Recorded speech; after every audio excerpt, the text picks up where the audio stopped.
शिलाई मशीनचा क्लास.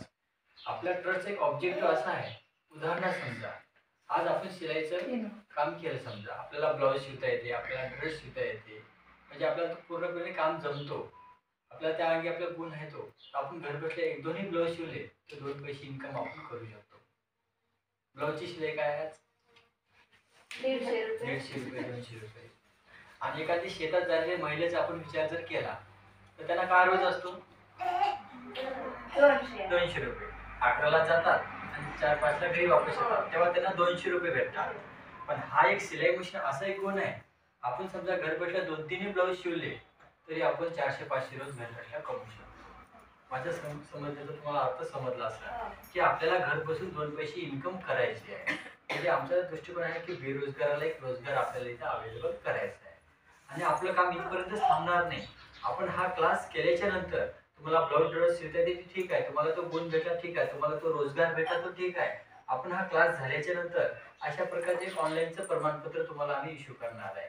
आणि या प्रमाणपत्राचा असा काही लाभ असतात, उदाहरणार्थ आपली पंचायत समिती डिपार्टमेंट असते, जिल्हा परिषद समाज कल्याण, जसे काही जे डिपार्टमेंट असतात त्या डिपार्टमेंटमध्ये एक निधी येतात सिलाई मशीनचे अर्ज लावण्यासाठी. आपण जर आपलं शिक्षण झाल्याच्या नंतर आपल्याकडे अशा प्रकारचं प्रमाणपत्र असलं, आपण जर अर्ज लावले त्याच्यामध्ये तर तुम्हाला शासनाकडून फ्रीमध्ये शिलाई मशीन मिळतात. फ्रीमध्ये. हा तुमचा प्रश्न लिहिला. तुम्ही म्हटलं ठीक आहे बा, माझे शिक्षण झालेलं आहे, मला 2 पैसे इन्कम करतो, मला हा बिझनेस अधिक वाढवायचा आहे, याच्यामध्ये स्टेशनरी दुकान काय कापड दुकान हा वाढवायचा आहे, तर तुम्हाला शासनामार्फत एक डिपार्टमेंट असते उद्योग भवन, एमएसएमई डिपार्टमेंट, प्रत्येक डिस्ट्रिक्ट लेवलला तुम्ही एक लोन पण काढू शकता. नाही तसं नाही सर, मॅडम शिकवून चाललं नाही, त्याने त्याचं काम करू, त्याचं विचारायचं काम नाही. तुम्ही मैत्रिणी असता बसा, बसा, जेवढा वेळ त्याच्यात तुम्हाला टाइम भेटन तेवढा त्याच्यात तुम्ही हे करा. तुम्हाला सुपर नाही तर मग तेवढ्या दिवसात पायडलच नाही मारतात काही घ्यायला. बरोबर आहे का नाही? तुम्ही क्लिअर होता 40 दिवसात मला माहित आहे. फक्त टाइम द्यायचं. कोणी कामी असं तुम्ही आता सुना आहे, कोणी कामी राहते, नंतर ऍडजस्टमेंट जवळच असेल तुमचे सर्वांचे घर.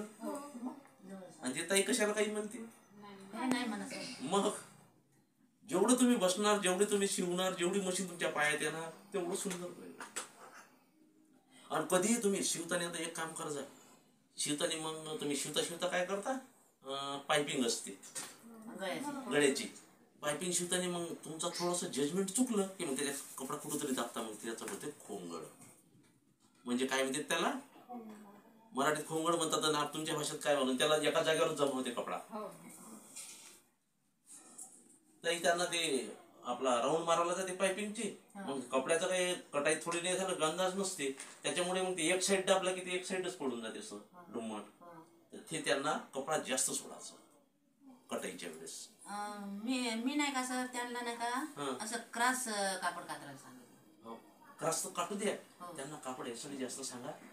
हे बगलचा भाग असते, मग हे कापता कापता कशी कमी जास्त होऊन जाते नवीन असल्यामुळे. हे जर जास्त सोडला तर अंदर जर कापडा जेवढा दाबता आला तेवढा दाबता येते, 3-4 शिलाई मारल्या तर उकलता येते. असं घेत जा. जेवढं म्हणजे कसं नाही ऍडजस्टमेंट झालं तिथं करायचं. आणि होतापर्यंत ही जे भाग असते ही कपडा एक साईड गेला नाही पाहिजे, तो एक साईड आला नाही पाहिजे. होतापर्यंत दोन्ही थोडं थांबून एक साईडच आली पाहिजे. ही शिलाई या शिलाईवर आली पाहिजे, ही शिलाई या साईडच्या शिलाईवर आली पाहिजे.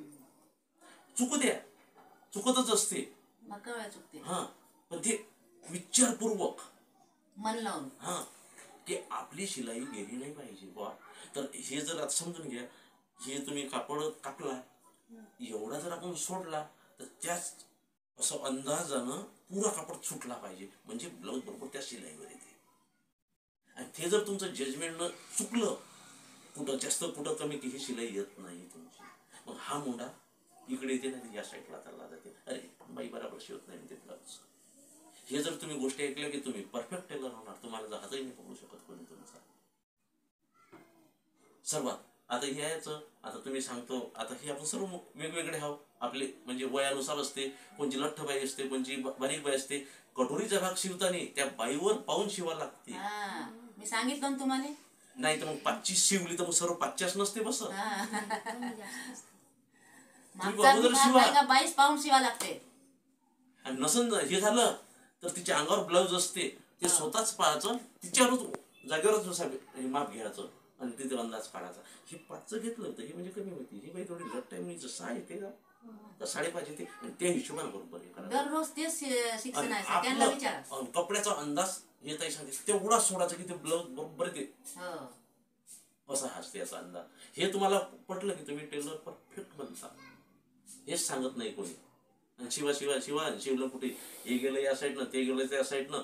कधी मग बाई थोडीशी लठ्ठ असली, हे ब्लाऊजचा भाग असा आला की हे येते असं आणि इकडून पडते खोंगड मागून चिमण्या जाण्यासारखं.